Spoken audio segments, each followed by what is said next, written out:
Once, in a small mountain village, there lived a wise Zen master named Tetsu. He was known for his deep understanding of life and the world.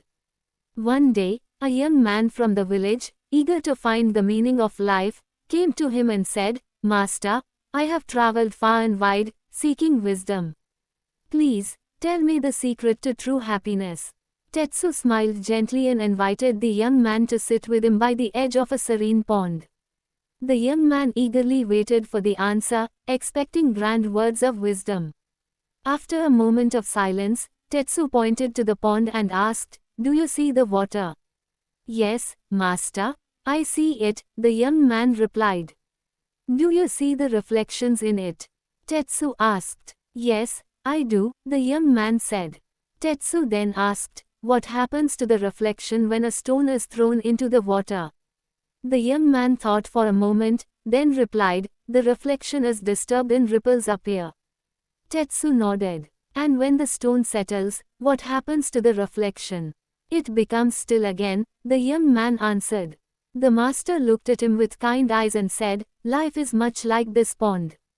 Your mind is the water, and your thoughts are the reflections. When you let your worries, desires, and fears be like stones thrown into the water, your mind becomes disturbed. But when you let go of these distractions, your mind will return to its peaceful state, just like the water returning to stillness." The young man, still confused, asked, "But master, how do I keep the water still all the time?" Tetsu smiled again and said, "The water will naturally be disturbed, just as your mind will naturally be filled with thoughts. The key is not to try to stop the ripples but to accept them and let them pass. Don't hold on to them. With time, you will learn to remain at peace despite the disturbances." The young man sat in silence, contemplating the wisdom.